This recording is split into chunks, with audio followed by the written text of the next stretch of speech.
Estamos de regreso aquí en su programa Energía, Combustibles y Más, y estamos hablando sobre los precios de los combustibles con la persona que entendemos es la más autorizada de hablar al respecto, que es el viceministro de Comercio Interno del Ministerio de Industria, Comercio y MIPYMES, señor Ramón Pérez Fermín.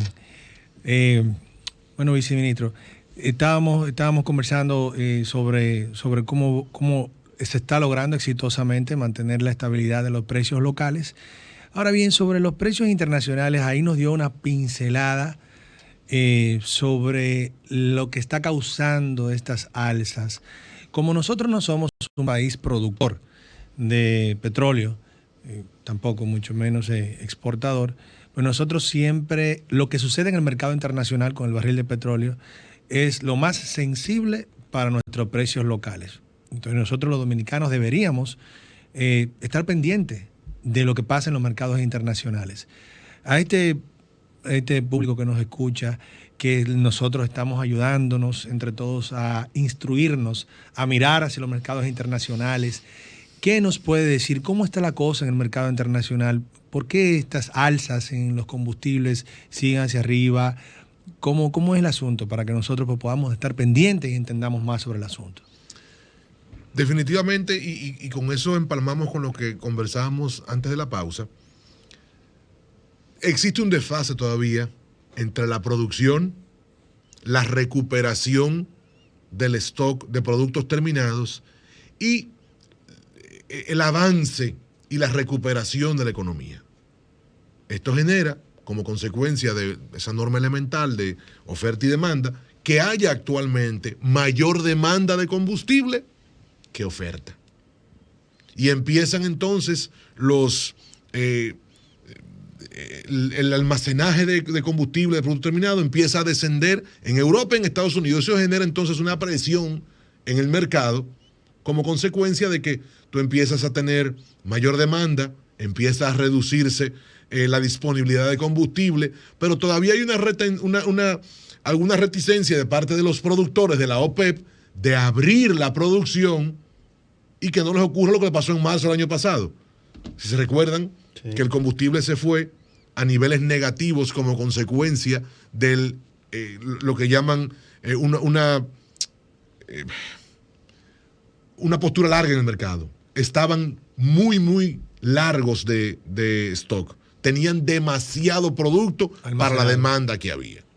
Entonces, sí, evidentemente la ralentización de las actividades económicas. Pues... No, y en el caso particular de señores y señores, de lo que pasó a principios del año pasado, sí, no fue una ralentización, fue un paro abrupto. Entonces, ese fantasma de que vuelva a haber algún cierre, alguna restricción de movilidad, de que vuelva a haber un paro abrupto, todavía no permite que a plenitud la OPEP pueda proyectar que estamos saliendo totalmente de la pandemia y de que no hay un riesgo latente de que haya un lockdown, como dicen los norteamericanos.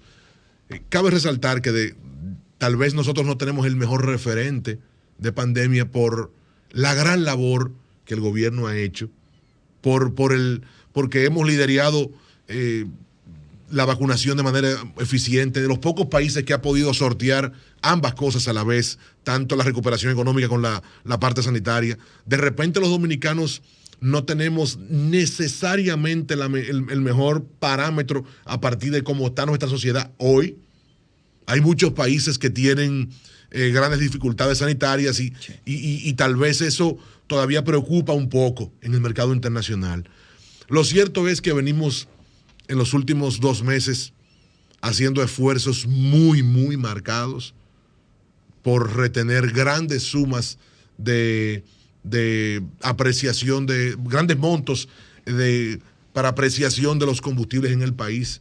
Desde el principio de año se estableció que íbamos a salir a defender en tanto fuere posible las finanzas, la microfinanza de cada uno de los dominicanos, porque también estábamos conscientes de que eso iba a ser coadyuvante, iba a ser determinante para que los emprendedores, los jóvenes, los trabajadores libres, los pequeños asalariados pudieran hacer uso un poquito más eficiente de sus dineritos a la hora de no tener que pagar combustibles como estaba dictando el mercado internacional.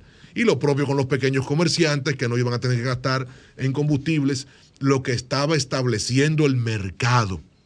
Señores, aquí se ha hablado durante mucho tiempo. Se ha dicho tanto que hasta algunas cosas ciertas han dicho. Hasta algunas ciertas han dicho que los combustibles en este país son los más caros del mundo. Eso es mentira. Sí, no, eso es mentira. Eso qué bueno que lo menciona. Eso es parte de nuestro repertorio aquí. Se explica el porqué. Pero nosotros lo hacemos de una manera, digamos, así coloquial. Ahora, aquí tenemos la persona autorizada para hablarnos al respecto, dominicanos. Pongamos atención, que siempre estamos diciendo, aquí es que está el combustible más caro del mundo. Nosotros hemos explicado en múltiples ocasiones que no es así. E incluso aquí damos los números del promedio del precio del combustible mundial. Damos los precios en los Estados Unidos, nos comparamos y todo, pero aquí tenemos la persona autorizada a hablarnos al respecto. ¿Qué tú nos puedes decir al respecto, Miren, Ramón? señores, yo creo que lo serio es uno hacer un ejercicio factual, una relación factual de cómo están las cosas en el mundo.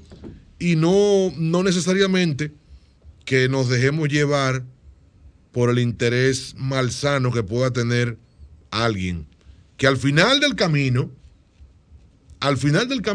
siempre es en detrimento de la gente. Porque cuando tú distorsionas la información, lo que estás manipulando los criterios de selección de la gente, la tranquilidad de la gente, la visión de la gente, incluso hasta su emancipación mental, incluso hasta su paz interna. Miren, con respecto a la región, y yo creo que es bueno que la gente lo sepa, en República Dominicana hay precios muy, muy, muy similares, que la diferencia es mínima, señores, de centavos, 2, 3, 4 centavos, con respecto, siempre se habla de la región de Centroamérica, con respecto a Nicaragua, con respecto a Honduras, con respecto a Costa Rica. Tenemos precios, señores, es que la diferencia son centavitos. Y me gustaría, si tenemos la oportunidad de verlo aquí. Miren, República Dominicana, tenemos precios más baratos, miren, que en Canadá, que en Jamaica, que en Curazao, que en Aruba, que en Bulgaria, que en Bahamas, que en Japón, que en Rumanía, que en Corea, que en Andorra, que en Polonia, que en Jordania, que en Hungría, que Belice, que en Austria, que Luxemburgo, que Serbia, que Albania, que Montenegro, que Uruguay, que en España, que en Croacia, que en Estonia, que en Nueva Zelanda, que en Bélgica, que en Singapur, que en Irlanda, que en San Marino, que en Alemania, que en Francia, que en Suecia, que en Portugal, que en Italia, que en Barbados, que en Islandia, que en Finlandia. Y así muchísimos otros países. Y tenemos precios muy similares a Centroamérica. Esto en las gasolinas. Y esto no lo digo yo. No es un juicio de valor mío. Yo insto a que todo el que quiera, que nos esté escuchando, que busque www.globalpetroprices.com y ahí lo verá. Correcto. No es un juicio de valor mío. Están ahí la publicación de casi 200 países de cómo cotizan los combustibles. Lo propio ocurre con el diésel. Lo propio ocurre con el autogás. Esto no significa que tenemos precios deseados. Habría que ser muy cara dura, habría que ser muy responsable para decirle a la población que tenemos los precios que deseamos. Por supuesto que no. Tenemos unos precios que nadie desea. Tenemos unos precios que definitivamente lo óptimo sería que, al igual que en todos los países, las crisis que hay como consecuencia de hidrocarburos estén más baratos. Pero con el mercado no se compite. Uno puede buscar mecanismos temporales, pueden buscar mecanismos paliativos, pero señores, es una crisis mundial. Hemos visto en Estados Unidos que hay estados en donde ha tocado los ribetes de $5 los combustibles. $5. Sí. Lo que está ocurriendo en Inglaterra es dramático. Señores, lo de Uruguay es muy, muy preocupante. Hay muchísimos. En Centroamérica acaban de terminar algunos países que van a empezar a trabajar en la misma lógica de lo que hemos hecho nosotros, de retener los precios. O sea, nosotros en gran medida hemos salido adelante en estas iniciativas y consecuencia de muchas de las cosas que hemos hecho, estamos como país donde estamos hoy, liderando la recuperación económica de la región, siendo el envase el receptáculo más deseado para que las inversiones que se están mudando de Asia para las más próximas a las costas norteamericanas nos vean como lugar ideal para ello, para ser el centro de la recepción de esos capitales. Ese nearshoring es una realidad. Ese friendshoring es una realidad. No es un juicio de valor. Ya República Dominicana tiene cientos de millones de dólares en inversión de capital de procedencia norteamericano que se ha mudado de Asia hacia las Américas. Y eso está por encima de lo que cualquiera pueda querer distorsionar. La verdad es la verdad. Claro que sí. Una cosa ya sobre ese punto, ya con respecto ahí a los precios, podemos tener una perspectiva mayor, y es sobre los planes a futuro que podamos tener como país, porque lo que nos dices a nosotros es los planes del país, no son del Ministerio de Industria y Comercio y MIPYME, son de la República Dominicana. ¿Qué planes estamos armando ahora como país para seguir defendiéndonos de cara al futuro de esta volatilidad al alza de los combustibles? Sí, Luis, si tú me permites añadir algo más ahí a tu pregunta. Tengo entendido que el sacrificio que está haciendo el gobierno para evitar la extrapolación directa de los costos de los combustibles a los precios que se pagan se fijan y se pagan semanalmente, es en base, a asumir la carga de la deuda con una carga de deuda con los importadores. Correcto. Si no me equivoco. Entonces, no sé, viceministro, tomando en cuenta que el panorama todavía es indefinido, como usted señalaba, ahora que nos estamos abocando al conocimiento del presupuesto general de gastos públicos para el año entrante, no sé si se ha pensado que tal vez para amortiguar o morigerar la deuda que se ha ido generando por ese sacrificio fiscal, ese sacrificio que está haciendo el gobierno con los importadores, si no se habría pensado en un mecanismo que vaya más directo a reducir la carga fiscal que tienen los combustibles en nuestro país y que impactan directamente en el precio de referencia semanal, para tratar de aligerar un poco la deuda que estamos teniendo con los importadores? Mira, definitivamente que los hidrocarburos constituyen la tercera fuente de ingresos del Estado. Sí, tercera fuente. Si entramos en perspectiva de cuando llegamos al gobierno, agosto del 2020, con un presupuesto que iba a presentar en octubre, no había seriamente oportunidad de tocar la estructura recaudatoria del Estado. Estábamos frente en el medio de la pandemia, pero estábamos frente a un programa que había conceptualizado el presidente y que hoy día germina en ser uno de los países referenciales de vacunación, pero había que buscar recursos para desplegar el programa de vacunación que se hizo, de información de la vacuna que se hizo, los programas de asistencia, expandirlos y continuarlos. Y eso parecía que era inminente, imperaba salir de la crisis para poder estar en una situación de mayor sosiego desde el punto de vista doméstico para poder abordar el tema fiscal. Yo creo que es un consenso muy, muy, muy robusto, que no necesariamente los hidrocarburos tienen y hablo de algunos porque no todos los hidrocarburos tienen el mismo tratamiento fiscal impositivo, pero creo que es un consenso de que debemos sentarnos seriamente y librarnos de pasiones politiqueras y de pasiones estériles para determinar cuál es la estructura fiscal que debe dársele a nuestros combustibles en el país.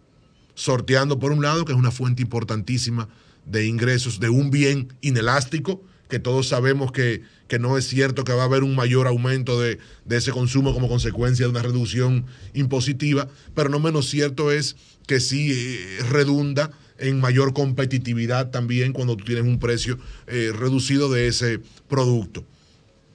Pero creo que ya estamos en las puertas de poder, con un poquito más de calma, con un poco menos de urgencia y más de importancia, poder sentarnos a mirar el tema. Definitivamente, insisto, tiene una carga que no necesariamente es la deseada, pero seguimos trabajando y dedicando nuestros mejores esfuerzos desde el gobierno y desde el MIC en ponderar muchísimas variables referidas, y una de ellas es la de la carga impositiva, pero también estamos desplegando y hemos dedicado muchas horas de esfuerzo a construir opciones que puedan ser calibradas con seriedad. Hemos propuesto alternativas de hedge para poder, en el marco de lo que dicta el mercado, con algún nivel fuerte de certidumbre, establecer cuáles serán los precios máximos a que el país va a comprar o a adquirir los combustibles, ya sea con figuras, como les decía, de futuros o de opciones. No, nosotros tenemos también una visión de reestructuración integral de todo el sector de los combustibles. Señores, teníamos que, primero, en el sector había que poner orden. Claro. Y estamos hablando de un desorden colectado de 25, 30 años. Estamos hablando que aquí imperaba la entrada ilícita de combustible de procedencia de más abajo de nosotros, del sur. Felizmente hoy podemos decir con certeza que esos días quedaron atrás. En República Dominicana, no entran barcos con combustible clandestino, porque hemos hecho un ataque feroz contra esa distorsión. Pero hemos ido también atacando, porque insisto que la regularización pasa por poner orden en el sector completo. Completamente. En las unidades de transporte. Hemos ido intentando trabajar y consolidando un modelo que sea ostensible para los actores del mercado, pero que también nos dé garantías mínimas necesarias para los estándares de seguridad de las estaciones de expendio. Al final no son androides los que compran combustible. Lo que reportan son personas y hay que darles ribetes de seguridad. Es una obligación del Estado hacerlo. Es una obligación del Estado también proveerle certidumbre a los usuarios de que las expectativas que ellos tienen de los combustibles que están comprando sean las que les ofrecen. De que haya logicidad entre lo que le están diciendo que están vendiendo y lo que le están suministrando. Y es por eso que hemos puesto muchísimas horas de esfuerzo y vamos a ponerlo a consideración de la población en las próximas semanas. Un plan de trazabilidad y de calidad de combustible. Que la gente pueda, insisto, tener certeza, seguridad de que los combustibles tienen las calidades que han sido prometidas por los detallistas.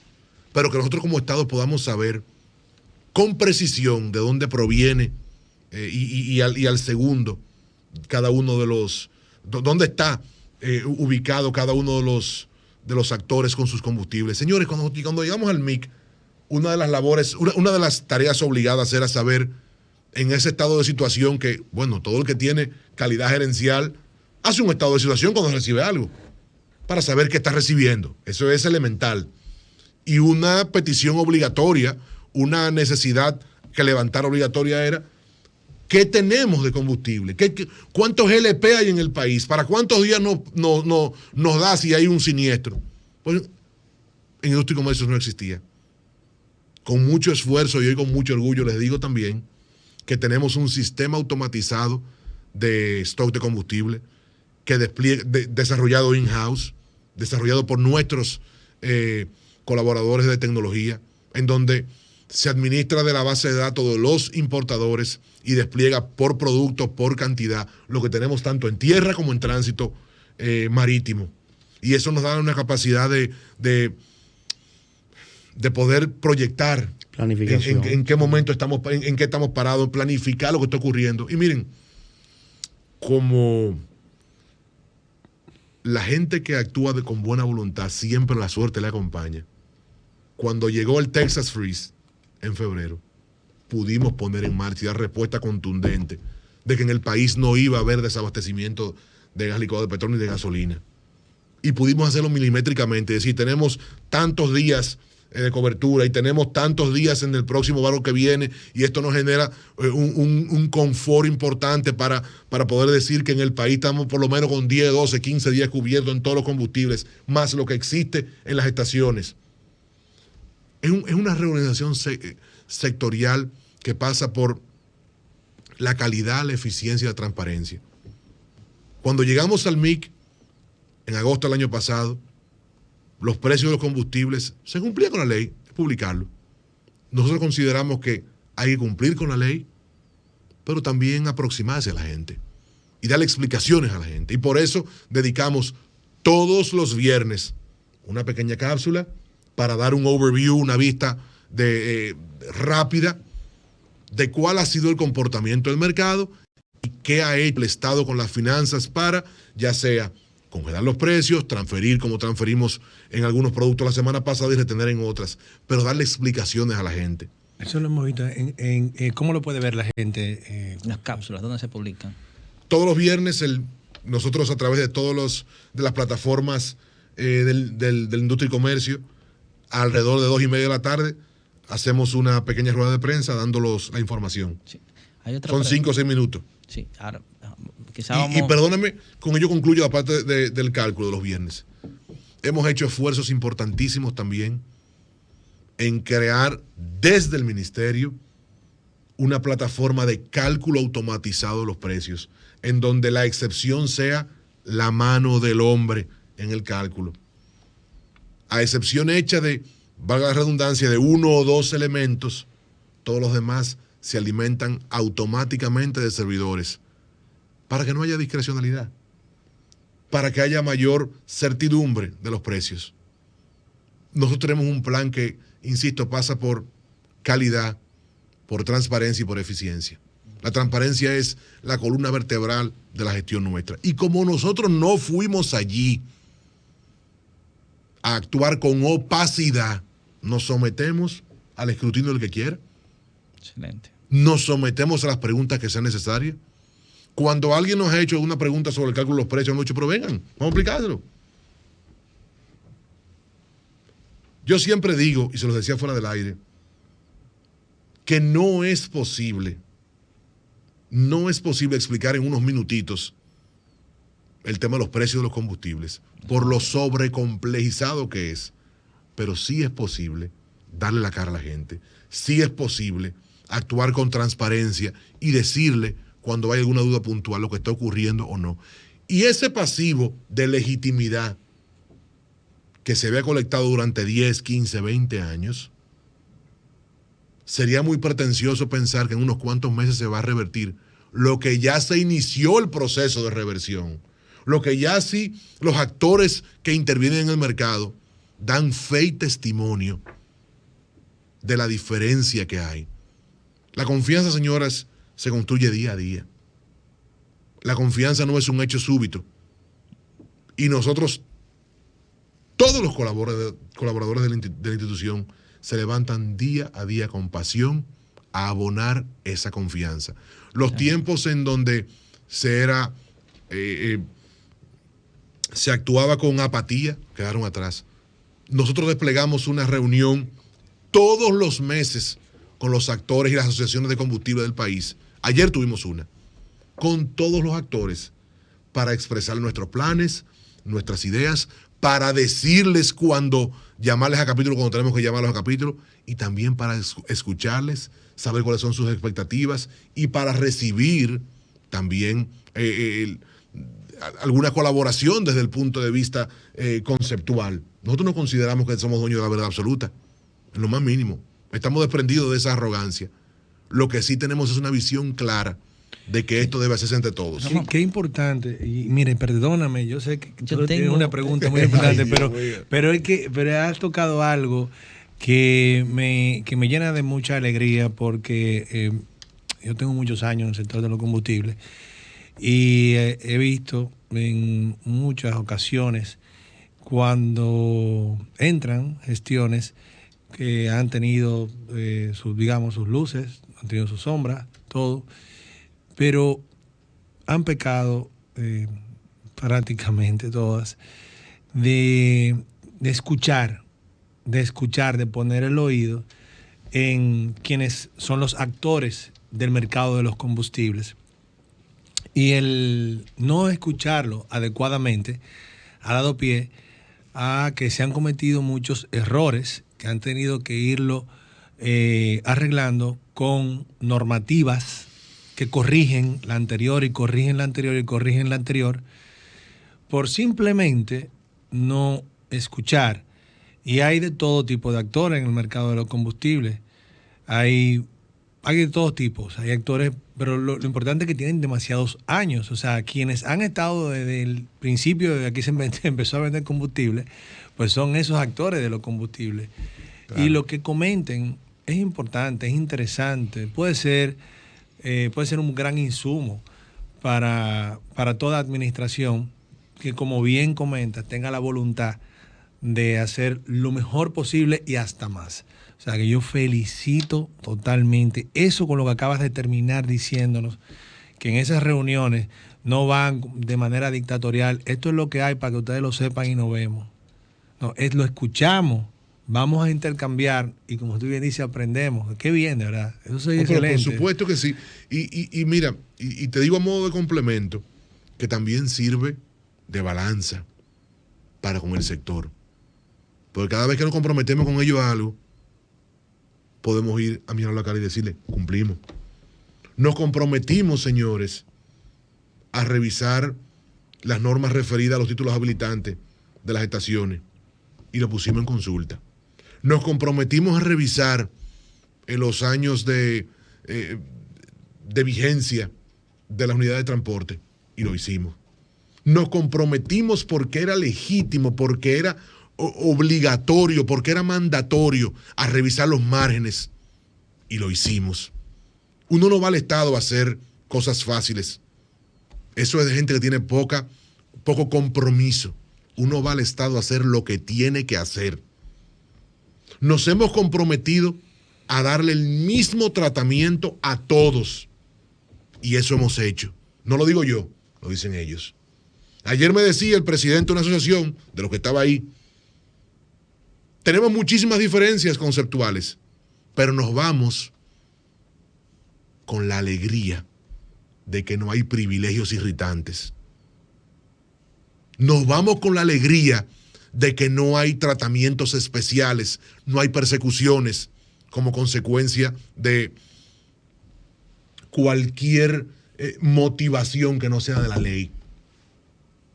La ley para nosotros, dentro de la ley, nosotros acompañamos a los usuarios de los servicios que damos hasta el final. Fuera de la ley nada. Pero tenemos una visión de colaboración, tenemos una visión de acompañamiento a nuestros usuarios, no de apatía. Al final del camino los servidores públicos están para servir. Yo les pido, ustedes están vinculados al sector, pregúntenle a las asociaciones lo que piensan de nosotros. Lo que piensa la SEC, ADIC, lo que piensa Nadegas, lo que piensa Adodicode, lo que piensa Agas. Pregúntenle. Lo que hemos mencionado estaban todos ayer. Pregunten lo que piensan de nosotros. Eso es muy buena señal, Ramón. Bueno, yo tengo varias inquietudes que se han acumulado. Pero una es muy importante, me la conversaba Luis. Nosotros aquí, en varios segmentos del programa, y al inicio del programa inclusive, mencionamos mucho lo que es el FECOPECO. Y de hecho, el llamado era más hacia porque ese mecanismo que está creado ahí, quizás no se había tomado en ese momento en cuenta para que se ejecute desde el Ministerio de Industria y Comercio y así no se acumulen deudas con los distribuidores. Sí.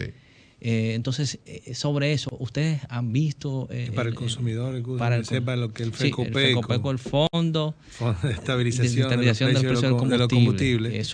Esto está creado para que el gobierno designe una suma X de dinero que va a ser para utilizarlos para que los precios se retengan por un tiempo el que consideren. El decreto no habla de una suma X de dinero, eso habla se de la calcula. construcción. La construcción, exactamente. Y no dice cómo. No dice Bueno, cómo, pero no hay la un construcción reglamento, no hay un correcto. reglamento, pero eso ayuda a que no se acumulen deudas y sí pueda cumplirse lo que hoy en día ya se está cumpliendo, que es retener los precios para que no le lleguen al consumidor esas variaciones. No, pero eso súbitas. se está haciendo, escúchame, Colón, con la fórmula de que lo prevé el mismo decreto que el C25-2011, la fórmula de generar deuda con los importadores.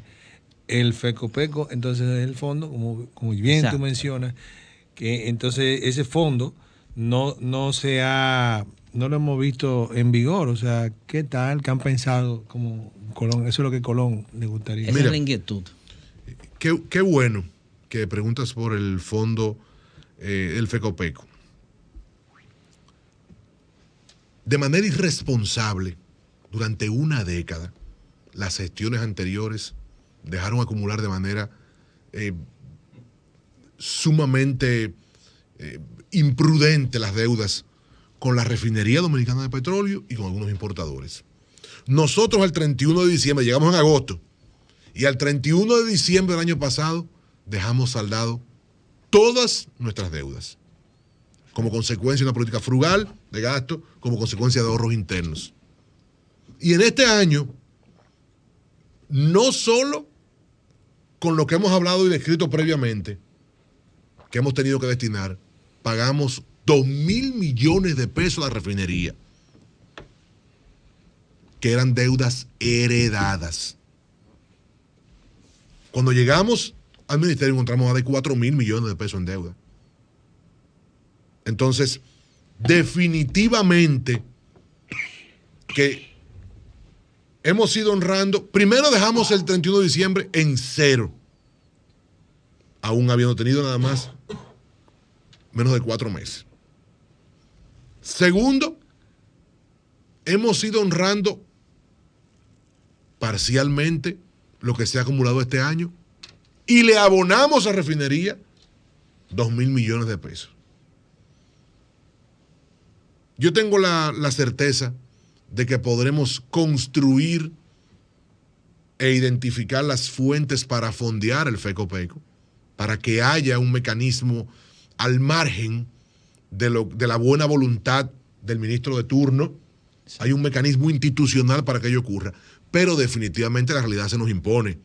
Okay. La realidad de pagar a los importadores, porque a ver, señores, el decreto 625-11, que lo que hace es habilitar esas variaciones, mecanismos para paliar las variaciones intersemanales, en términos generales lo que hace es, cuando tú dejas de acumular una cantidad importante de deuda, lesionar el flujo de caja de los importadores. Porque tú le estás diciendo que venda a un precio cuando es otro, si tú no le pagas. Con los actores del mercado, y eso es parte de la confianza, y yo me atrevo a decirle que llamen si quieren, y si no, invítenlo y que le digan aquí. Cuando le hemos dicho vamos a pagar, pagamos. Cuando le hemos dicho cuenten con pago, cuenten con pago. Amortizamos parcialmente las deudas. A veces se acumula más de lo que quisiéramos, pero siempre con certeza y siempre con la apertura para buscar soluciones con los actores. Pero ese pasivo de 10 años, una irresponsabilidad mayúscula, una década que debió haber estado funcionando ello.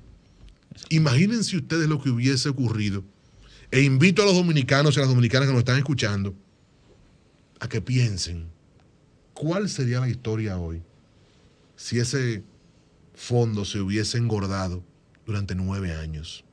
Sobre todo con 48 meses que tuvo en ese periodo de 9, 10 años, los precios muy, muy deprimidos en el mercado internacional. Piénsenlo.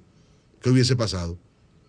Estuviéramos preparados. Que es 8.000 millones que el Estado ha tenido que disponer para neutralizar parcialmente, lo hubiésemos podido utilizar para los otros. En última instancia, le manejaron mal los chelitos a los dominicanos. Yeah. En última instancia, no priorizaron ellos. En última instancia, con un mandato de decreto que ellos mismos crearon, lo dejaron al lado. laxa desiderata. Ya. Nosotros creemos en proyectos que no sean necesariamente tan grandilocuentes, pero eficientes. Miren, la norma del ministro Bisonó, de su gestión y del presidente, es la utilidad. Cosas útiles. Desplegar proyectos que tengan impacto trascendente para transformar para bien la vida de la gente. Miren, y perdónenme la franqueza, cualquier iniciativa del Estado que no sea para transformar para bien la vida de la gente, son pendejadas, son tonterías, son puerilidades. Nosotros concentramos nuestros esfuerzos en buscar soluciones para mejorar la calidad de la vida de los dominicanos y las dominicanas. Eso es excelente, eso es excelente escucharlo. Ramón, y otra cosa, no existe un riesgo de que mantener congelados los precios o controlados para que no impacte al consumidor de combustible. No existe un riesgo de que luego pueda haber un alza desmedida, no controlada y que afecte a la población. En esta gestión no, en este gobierno no, no hay ese riesgo, porque nosotros vamos y sorteamos semana tras semana la realidad. Yo le decía que lo hacemos con responsabilidad. Donde podía haber un riesgo de que se deslizaran los precios de manera absurda y desproporcionada con el mercado internacional, era antes, cuando le metían 5.000, 6.000 millones de refinería. Como si eso fuese, como si no tuviese doliente, no tuviese dueño. Y no estoy hablando de refinería, estoy hablando del gobierno central. Estoy hablando del gobierno central. Bueno, nos da mucha tranquilidad. No hay ese riesgo porque nosotros seremos los garantes de que si de paliar en la medida de la responsabilidad financiera. Esto es un gobierno responsable. Esto es un gobierno que actúa con pie de plomo. Definitivamente, si la apreciación se mantiene en el tiempo, se reflejará en los precios. Estas son medidas, como yo les decía, temporales. Pero el mercado es un dictador. El mercado termina imponiéndose. Y nosotros apostamos a poder seguir sorteando de manera razonable lo que está ocurriendo. Y en lo sucesivo, si esto se prolonga, no nosotros, eso se verá reflejado en el precio de los combustibles en el mundo entero. Pero yo tengo la esperanza, tengo albergo sin hacer una predicción, porque es muy arriesgado en este momento. Pero yo pienso que mejores tiempos vendrán, sobre todo a principios del año que viene. Y eso redundará en beneficio de los dominicanos. Es bueno hacer la salvedad a los radioescuchas. Nuestro invitado de hoy ha hecho una comparación muy clara y ha dicho dónde se pueden buscar las referencias en cuanto a los costos de combustible mundialmente y cómo los precios en República Dominicana, a pesar de la crisis que se tiene, a pesar de lo que dicta el mercado, ha logrado sortear la crisis y ha logrado mantener de alguna forma u otra o resguardar el bolsillo del dominicano. Eso es muy importante que lo tengan en cuenta y lo escuchen cuando puedan en diferido el mismo programa que estamos llevando a cabo. Hay algo que ya me voy a la parte que manejo todavía mucho más. La semana pasada aquí estuvimos comentando sobre, y han habido situaciones en semanas anteriores de escasez de gas natural.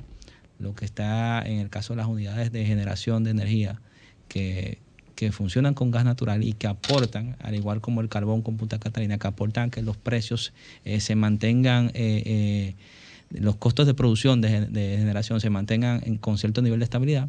Se ha visto que está en riesgo por la escasez que hay, ya que los países grandes, Europa, Japón, lo estaba mencionando Miguel Andújar, están adquiriendo la mayor cantidad del rubro gas natural y se puede ver afectada, no afectada la generación de que se deje de generar, sino de que tengamos que generar con unidades con combustible más caros. ¿Ustedes han visto eso desde el ministerio? Mira, ¿se ha tomado en cuenta eso? Porque por otro lado, eso quizás no afecte directamente el bolsillo de comprar combustible para un vehículo, Pero sí, en la medida que se vaya aplicando el desmonte del subsidio en la tarifa, como se ha ido anunciando, entonces ya la fórmula establece la fórmula para establecer la entrada la al tarifa. CENI también tiene una prelación en precio. Que es la lista de méritos. Entonces se va a ver afectado en la tarifa. Pero mira, no tengas miedo, Colón, del gas natural. Lo que ocurrió con el gas natural, y lo conversamos en su momento con el único importador de gas natural del país, fue que el suplidor internacional retuvo 2 causas de fuerza mayor en 2 embarques. Como te dije anteriormente, este es un gobierno que actúa con pie de plomo. Nosotros pudimos, junto con el importador y con los generadores, sortear razonablemente también ese imponderado que ocurrió en el mercado, deslizándolo en el tiempo y que entraran en funcionamiento unidades que operan de manera dual, ustedes lo saben mejor que yo, claro. Entraron con fuel oil para poder nosotros ablandar un poco el pronunciamiento de la curva como consecuencia de la dilación en la llegada del gas natural. Eso va a tomar su ritmo en los próximos meses, eso no tiene ningún problema. Nosotros tenemos un mercado de gas natural que va por más. Testimonio de ello y es también interés primordial del gobierno de ampliar la matriz de generación industrial, ampliar la matriz también en el marco de la movilidad a gas natural de los vehículos, sobre todo de transporte público. Sí, es correcto. Sí. Por eso pusimos en marcha junto con Banreservas el Fondo Más Gas para poder convertir eficientemente de un combustible, del combustible que prefiera el ciudadano a unidad de gas natural. Recientemente llegó al país el primer barco de gas natural carbón neutro y eso nos llena de orgullo. El suplidor internacional de AES los eligió a ellos dentro de toda la región para traer el primer embarque. Tenemos también, claro, lo calibramos con muchísima, lo atesoramos de manera importante, el hecho de que es un combustible muy amigable para el medio ambiente, porque también el medio ambiente para nosotros representa un principio innegociable, la preservación del mismo. Perfecto. Entonces, pie de cuidado de ello, no va a ocurrir, y a los dominicanos que tengan certeza de que no tenemos ningún problema de gas natural con los importadores, no hay ningún problema. Nos alegra mucho escuchar eso, porque como te decía, ante el anuncio de la semana pasada de que iba a comenzar a aplicarse el régimen de desmonte transitorio de la tarifa eléctrica respecto del subsidio, el saber que hay una expectativa, una proyección de estabilidad en cuanto al suministro, por ende en cuanto al precio del gas natural, pues nos genera mucho júbilo. Perdón, sin desmedro de que el gas natural también se ha empezado a apreciar de manera insospechada en los últimos meses y de manera mucho más intensa en las últimas semanas. Es así. Bueno. Es así. Bueno, Ramón, queremos agradecerte enormemente tu presencia en el día de hoy. Ha sido de verdad un programa sumamente edificante y sumamente optimista respecto de lo que el mensaje que queremos llevarle a nuestro pueblo, a nuestra audiencia, a los consumidores de nuestro programa, y qué mejor, qué voz más autorizada que la propia tuya en representación del Ministerio de Industria y Comercio y MIPYMES, al cual aprovechamos para saludar en tu presencia y en la presencia de su ministro, el señor Ito Bisonó, con quien esperamos poder contar en algún momento no muy lejano. Estoy seguro. También aquí. Y bueno, lo único que yo espero es que cuando él venga no me dejen a mí, que por lo menos para yo verlo, para yo deleitarme con ustedes también. Indicándote si que el honor, de verdad, que esta es tu casa. Aquí podemos recibirles a ustedes como cada martes, agradeciendo la verdad, la sintonía de quienes nos han escuchado en el día de hoy, colocándonos a su disposición para cualquier pregunta a través de las redes sociales del programa, en nuestro Instagram, Energía Combustibles y más, y pidiéndoles que aquellos que no pudieron escucharnos hoy o vernos hoy, pues los vean diferido a través de los medios que nos provee nuestra emisora Sol 106.5 del grupo RCC Media. Muy buenas noches a Ramón, muy buenas noches a mis compañeros y muy buenas noches a todos ustedes. Ramón, gracias.